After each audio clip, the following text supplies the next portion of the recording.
வணக்கம் நண்பர்களே, மீண்டும் வருக சாட்சி. இன்று நாம் 1999 இல் வெளியான ரோமன் பெர்லின்ஸ்கி இயக்கிய தி நைன் கேட் திரைப்படத்தை பற்றி பேசப் போகிறோம். இந்த திரைப்படம் IMDb மதிப்பீடுகளில் 6.7 அவுட் ஆஃப் 10 பெற்றது. மேலும் இந்த படத்தின் கதை சாம் நாமின் நாவலான the nine gate kingdom of ஷேடோவை அடிப்படையாக கொண்டது.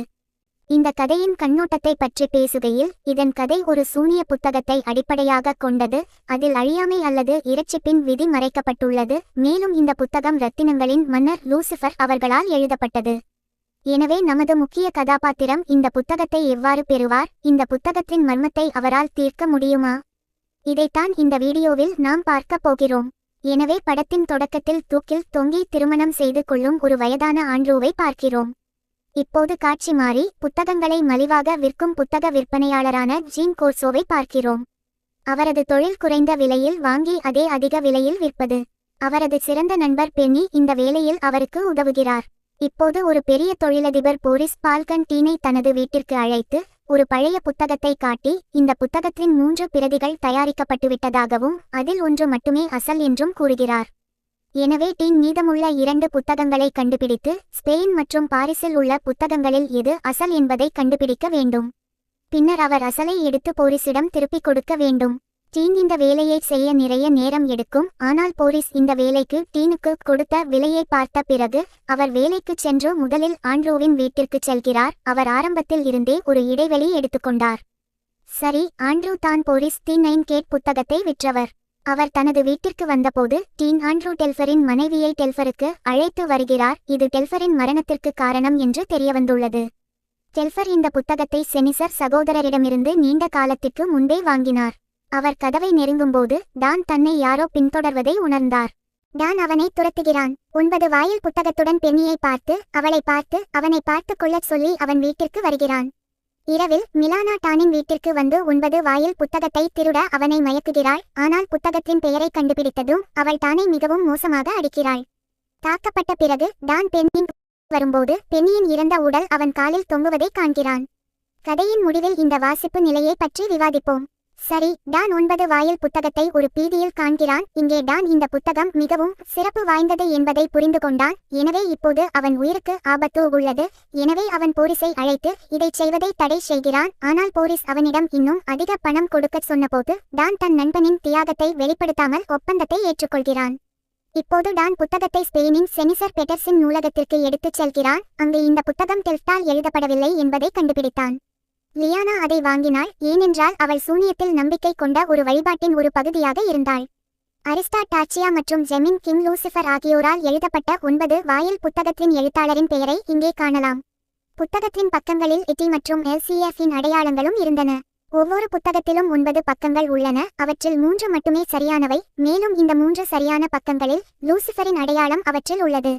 அதாவது 3 புத்தகங்களில் மொத்தம் 27 பக்கங்கள் உள்ளன. அவற்றில் 9 சரியானவை. அவை லூசிஃபரின் அடையாளத்தை கொண்டிருக்கும். இந்த பக்கங்களை பற்றி நாம் பேசினால் அவற்றை தீர்ப்பவர் இறந்து விடுவார். அதனால்தான் பலர் இந்த புத்தகங்களை தேடுகிறார்கள். இவ்வளவு தகவல்களை பெற்ற பிறகு டான் மற்ற புத்தகத்தின் மரியாதைக்குரிய விக்டரிடம் சென்று தனது புத்தகத்தை காட்டி, எந்த புத்தகம் உண்மையானது என்பதை பார்க்க தனது புத்தகத்தை தனது புத்தகத்துடன் ஒப்பிட விரும்புகிறீர்களா என்று கேட்கிறார். விக்டர் டானை கௌரவிக்கிறார். அவர்கள் இருவரும் புத்தகத்தின் பக்கங்களை ஒன்றாக ஒப்பிட்டு பார்க்கிறார்கள். முதல் பக்கத்தின் படத்தை பார்த்ததும் இருவரும் குழப்பமடைகிறார்கள். இந்த வித்தியாசம் ஏன் ஏற்பட்டது என்று டீனுக்கு புரியவில்லை என்பதை அண்டர் காண்கிறார். மேலும் அவர் சிறிது புதிய காற்றை சுவாசிக்க வெளியே செல்லும்போது சிலர் அவரை தாக்குகிறார்கள். ஆனால் ஒரு பெண் அவரை காப்பாற்றுகிறாள். ஒரு பெண் காப்பாற்றப்பட்டாள். இந்த பெண்ணுக்கு படத்தில் பெயர் இல்லை. எனவே இங்கே அவளை மாயா என்று அழைப்போம். மாயா ஆரம்பத்திலிருந்தே டீன் மீது ஒரு கண் வைத்திருந்தாள். இப்போது டீன் தனது ஹோட்டலுக்கு வந்து போரிஸிடம் விக்டர் தனது புத்தகத்தை அவருக்கு கொடுக்க மாட்டார் என்று கூறுகிறான். எனவே போரிஸ் டீனிடம் தெளிவாக கூறுகிறான். அதற்கு டீன் என்ன செய்ய வேண்டுமோ அதை செய்ய முடியும். இப்போது மறுநாள் மாயா டீனிடம் வந்து தன்னுடன் விக்டரின் வீட்டிற்கு செல்லுமாறு கேட்கிறான். முதலில் டீன் மறுக்கிறான். ஆனால் இப்போது வெளியேற வழி இல்லாததால் அவன் மாயாவுடன் செல்கிறான். இப்போது இருவரும் விக்டரின் வீட்டை அடையும்போது டீன் விக்டரின் இறந்த உடலை காண்கிறான். வீட்டிற்குள் வந்தபோது டீன் விக்டரின் புத்தகம் எரிவதை காண்கிறான். அதை பார்த்து அவன் தீயை அணைக்கிறான். ஆனால் அதற்குள் புத்தகம் நிறைய எரிந்து போயிருந்தது. முதல் 3 பக்கங்களும் புத்தகத்தில் இருந்து காணாமல் போயின. இந்த புத்தகங்களால் 2 பேர் இறந்ததைக் கண்டு டீன் பயந்தான். ஆனால் போரிஸ் அவளையும் பணத்தின் பேராசையையும் பார்த்து வேலையை தொடர ஒப்புக்கொள்கிறான். இப்போது டான் மாயாவுடன் பாரிஸுக்கு வந்தார். அங்கு அவர் 9 கட் புத்தகத்தின் 3வது கௌரவ பெற்ற கெஸ்லரை சந்திக்கிறார். கெஸ்லருடனான உரையாடலின் போது டான் போரிஸுக்கு வேலை செய்வதாக கூறுகிறார். கெஸ்லருக்கும் போரிஸ் எவ்வளவு மோசமானவர் என்பது தெரியும். எனவே அவள் டானுக்கு உதவ வேண்டாம் என்று முடிவு செய்து அவரை தனது வீட்டிலிருந்து வெளியேற்றுகிறாள். டான் வெளியே வந்தவுடன் ஒரு மனிதன் அவரை பின்தொடர்ந்து டானை தாக்கி அவரது புத்தகத்தை பறிக்க முயற்சிக்கிறாள். ஆனால் அப்போதுதான் மாயா டானை காப்பாற்ற அங்கு வருகிறாள். மாயாவுக்கும் மாயாவின் சக்திகள் இருப்பதை காண்கிறோம். அதன் மூலம் அவள் சிறிது நேரம் காற்றில் பறக்க முடியும். சரி, மாயா இந்த மனிதனை அடித்து டானை காப்பாற்றி ஹோட்டலுக்கு அழைத்து வருகிறாள். அங்கு டான் போரிஸிடம் கெஸ்லர் தனது செயல்களால் 3வது புத்தகத்தை காட்டுவதை தடை செய்ததாக கூறுகிறார். எனவே போரிஸ் எப்படியாவது இந்த பணியை நிறைவேற்ற டானிடம் கேட்கிறார். அவர் மீதான தாக்குதல்கள் காரணமாக டான் புத்தகத்தின் முதல் 2 தொகுதிகளை நகலெடுத்து அசல் புத்தகத்தை தனது அறையில் மறைத்து வைக்கிறார். அடுத்த நாள் அவர் டீன் கெஸ்லரின் வீட்டிற்கு திரும்பிச் சென்று புத்தகத்தின் முதல் 2 தொகுதிகளை காட்டுகிறார். அதை கண்டு கெஸ்லர் ஆச்சரியப்படுகிறார். டீன் அதிர்ச்சியடைகிறார். கெஸ்லர் ஆச்சரியப்பட்டார். அவள் தனது புத்தகத்தை டீனிடம் கொடுக்கிறாள். அதனால் அவர் 3 புத்தகங்களின் முதல் பக்கங்களை ஒப்பிட்டு அவற்றை வெளியே எடுக்க முடியும். டீன் சரியான முதல் பக்கங்களை தேடத் தொடங்குகிறார். டீன் அதே நேரத்தில் புத்தகங்களை தேடுவதில் மும்முரமாக இருந்தார். யாரோ டீனின் தலையை பின்னால் இருந்து தாக்கினர். இதனால் அவர் மயக்கமடைந்தார். சுயநினைவு திரும்பிய பிறகு யாரோ கெஸ்லரை கொன்று அவரது புத்தகத்தையும் எரித்திருப்பதை காண்கிறார். அங்கிருந்து அவரது புத்தகம் அவரது வசம் காணப்படுகிறது. இதை பார்த்த அவர் வரவேற்பறைக்குச் சென்று தனது அறைக்குச் சென்றவர் யார் என்று அவர்களிடம் கேட்கிறார்.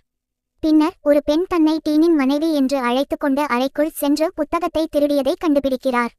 இதை கேட்ட டீன் மாயா தனது அறைக்குள் சென்றிருக்க வேண்டும் என்று நினைக்கிறார். ஆனால் மாயா அங்கு வந்து புத்தகத்தை திருடியிருந்தால் அவள் ஏன் இங்கே இருப்பாள் என்று அவருக்கு விளக்குகிறார். இப்போது டீன் மீண்டும் மாயாவுடன் வரவேற்பு அறைக்குச் சென்று அந்த அறைக்குள் சென்ற பெண்ணின் தோற்றம் மற்றும் நடத்தை பற்றி அவர்களிடம் கேட்கிறார். மென்சர் டீனிடம் பெண்ணின் தோற்றத்தை பற்றி சொல்லும்போது லியானா தனது புத்தகத்தை திருடிவிட்டாள் என்பதை டீன் உணர்கிறார். இதையெல்லாம் சொல்லி டீன் புத்தகத்தின் பக்கங்களை போரிஸுக்கு அனுப்புகிறார். அவர் ஹோட்டலில் இருந்து வெளியே வரும்போது லியானாவும் அவளுடைய ஆட்களும் டீனை பார்க்கிறார்கள். இப்போது டீன் லியானாவும் அவளுடைய வழிபாட்டு உறுப்பினர்களும் புத்தகத்திற்காக அவரது நண்பர்கள் விக்டர் மற்றும் கெஸ்லரை கொன்றதை உணர்கிறார். எனவே டீனும் மாயாவும் இந்த மக்களை துரத்தத் தொடங்கி ஒரு விசித்திரமான மாளிகைக்கு வருகிறார்கள். அங்கு அவர்கள் லியானாவையும் அவளுடைய முழு வழிபாட்டு முறையையும் பார்க்கிறார்கள். அவர்கள் முதல் 3 புத்தகங்களை மீண்டும் சொல்ல தயாராகிக் கொண்டிருந்தார்கள். இப்போது அவர்கள் இருவரும் வழிபாட்டின் ஒரு பகுதியாக இருந்ததால் அவர்கள் அனைவருக்கும் நடுவில் காணப்பட்டனர். மேலும் போரிஸும் அங்கு வந்து லியானாவை கழுத்தை நெரித்து கொல்ல முயற்சிப்பதை அவர்கள் காண்கிறார்கள். எனவே டீன் லியானாவின் உயிரை காப்பாற்ற போரிஸை தாக்குகிறார். ஆனால் மாயா டீனை தடுக்கிறார். போரிஸ் லியானாவை கொல்கிறார். இந்த சம்பவம் வழிபாட்டு உறுப்பினர் அதிர்ச்சியடைந்தார். போரிஸும் அனைத்து புத்தக பக்கங்களுடனும் தனது காரை விட்டுச் செல்கிறார். டானும் போரிஸை பின்தொடர்கிறார். அவரும் போரிஸை பின்தொடர்கிறார். இருவரும் ஒரு பழைய அரண்மனைக்கு வருகிறார்கள். அங்கு டீன் ரகசியமாக போரிஸ் இந்த புத்தகங்களின் பக்கங்களுடன் சில பாராயணங்களை செய்வதை பார்க்கிறார். மேலும் போரிஸும் அழியாதவராக மாற இந்த புத்தகங்களை தேடிக்கொண்டிருந்தார் என்பதை அவர் புரிந்து கொள்கிறார். போரிஸ் லூசிஃபர் கையெழுத்திட்ட புதிர்களை தீர்த்து பாராயணத்தை தொடங்கவிருந்தார் என்பதை நாம் காண முடிந்தது.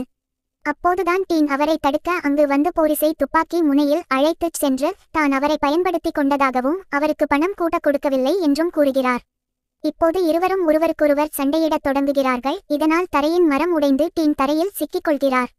இப்போது போரிஸ் எந்த தடையும் இல்லாமல் பாராயணத்தை தொடங்கி தனது 4 பேருக்கும் எண்ணெய் தெளித்து 9 பாராயணங்களை அவர்களின் கைகளில் வைத்து விதியின் வாள் மீது ஒரு நீண்ட மற்றும் துரோக பாதையில் பயமின்றி நடக்க வேண்டும் என்று அவரை சுற்றி ஒரு வட்டத்தை உருவாக்கி அவற்றை படிக்கத் தொடங்குகிறார். கண்டுபிடிக்கப்படும் சிறந்த விளையாட்டு அது திறக்கும் சாவி. முதல் 9 கேட்டை படித்த பிறகு போரிஸ் தனது 4 நண்பர்களுக்கு தீ வைத்தான். அதிக நம்பிக்கையுடன் தன்னைத்தானே தீ வைத்துக் கொள்கிறான். ஏனென்றால் முதல் ஒன்றை தீர்த்துவிட்டதாகவும் இப்போது அவர் அழியாதவராக மாறுவார் என்றும் அவர் உறுதியாக நம்பினார். தீ விபத்து காரணமாக டானும் தரையை விட்டு வெளியேறினார். போரிஸ் அழியாதவராக மாற விரும்பினார். இப்போது நெருப்பில் எரிந்து தனது மரணத்திற்காக பிரார்த்தனை செய்கிறார். போரிஸை வழியில் பார்த்த டான் போரிஸை சுட்டு அவருக்கு ஒரு சீன மரணத்தை ஏற்படுத்தினார். அரண்மனையை விட்டு வெளியேறுவதற்கு முன்பு டான் முதல் அனைவரையும் அழைத்துச் சென்றிருந்தார். அவர் வெளியே வந்தபோது டான் காரில் மாயாவை கண்டுபிடித்தார். அவர் டானை மயக்கி அவளை பயன்படுத்தி வழிகளை உருவாக்குகிறார். மாயாவின் கண்களின் நிறம் ஒவ்வொரு கணமும் மாறிக்கொண்டே இருப்பதை காணலாம். இப்போது திரும்பி வரும்போது போரிஸ் முதல் நபர் அசல் இல்லாததால் இறந்ததாக மாயா டானிடம் கூறுகிறார். டான் அவளிடம் அசல் நபர் எங்கே என்று கேட்கிறார். எனவே ஒரு கணத்தில் இருவரும் பெட்ரோல் பம்பையும் எரிபொருளையும் அடைந்தனர். சண்டைக்கு பிறகு டீன் காருக்கு வரும்போது மாயாவை காணவில்லை என்பதை காண்கிறார். ஆனால் புறப்படுவதற்கு முன் மாயா அவரிடம் முதல்வரின் இருப்பிடத்தை சொன்னார். அது செனிசர் வீடர்ஸின் நூலகத்தில் இருந்தது. இப்போது டீன் தான் செனிசர் வீடர்ஸ். இப்போது டீன் செனிசர் வெதர்ஸ் இருக்கும் இடத்திற்கு வரும்போது செனிசர் வெதர்ஸ் தனது கடையை அனுப்பியதால் அதிர்ச்சியடைகிறார். மேலும் சிலர் அங்கு சுத்தம் செய்து கொண்டிருந்தனர். இப்போது அவர் விரக்தியுடன் அங்கிருந்து வெளியேறுகிறார். அதற்கு முன் கடைசி பகுதி அவருக்கு முன்னால் விழுகிறது. அதை டீன் அரண்மனைக்கு திருப்பி அனுப்புகிறார். அரண்மனைக்குள் இருந்து மிகவும் பிரகாசமான ஒளி வருவதை காண்கிறார். இப்போது அரண்மனையின் 9வது வாயில் திறக்கப்பட்டுள்ளது. இப்போது நான் உங்களுக்கு அனைத்து பகுதிகளையும் பற்றி விளக்குகிறேன். எனவே முதல் பகுதியின் படத்தில் ஒரு பயணி தனது குதிரையில் அமர்ந்து தனது அரண்மனைக்கு செல்வதை காண்கிறோம். இதில் நாம் பயணி பாதை நமது விதியின் மூலம் வாழ்க்கையின் இலக்கை நோக்கி நம்மை அழைத்து செல்லும். அரண்மனையின் அதே 3 கோபுரங்களும் பிறப்பு, வாழ்க்கை மற்றும் இறப்பு பற்றி நமக்கு சொல்கின்றன. இரண்டாவது பகுதியில் ஒரு பிச்சைக்காரன் ஒரு மூடிய கதவுக்கு வெளியே கையில் ஒரு சாவியுடன் நிற்பதை காண்கிறோம். அதாவது விதியின் திறவுகோல் நம் கைகளில் உள்ளது, அதை நாம் மட்டுமே பயன்படுத்த முடியும். மூன்றாவது பகுதியில் ஒரு பிச்சைக்காரன் ஒரு வாழ்க்கையின் பாலத்தை கடப்பதை காண்கிறோம். ஒரே பாலத்தில் கையில் கூர்மையான பொருளை ஏந்தி ஒருவர் நிற்பதை நாம் காண்கிறோம். அதாவது வாழ்க்கை பாதையில் ஒன்றுக்கு மேற்பட்ட அம்புகள் இருக்கும். ஆனால் நாம் வாழ்க்கை பாலத்தை கடக்க விரும்பினால் தைரியத்தை இழக்காமல் முன்னேற வேண்டும். நான்காவது பகாலியில் வாழ்க்கை ஒரு தவறு அல்லது சுழற்சியாக காட்டப்படுகிறது. மேலும் நாம் பணத்தின் வடிவத்தில் அதிர்ஷ்டம் உள்ள ஒரு திருடனைப் போல இருக்கிறோம். அதை நாம் வாழ்க்கையின் சுழற்சிகளை கடக்க சரியாக பயன்படுத்த வேண்டும். ஐந்தாவது பகாலியில் தனது தங்கத்தை எண்ணி அவருக்கு பின்னால் மரணத்தின் பால் நிற்கும் ஒரு வணிகராக காட்டப்படுகிறோம். இதன் பொருள் நாம் எவ்வளவு சரியானவர்களாக இருந்தாலும் மரணம் அனைவருக்கும் வரும். ஐந்தாவது பகாலியில் சுவரில் இருந்து தலைகீழாக தொங்கும் ஒரு நபரை காண்கிறோம். படத்தில் இருப்பது போல வாழ்க்கையின் நண்பனை பார்த்தோம். அவர் நம் வாழ்க்கையின் தியாகங்களை காட்டுகிறார். வாழ்க்கையின் நண்பன் அவனுக்காக தனது உயிரை தியாகம் செய்தது போல.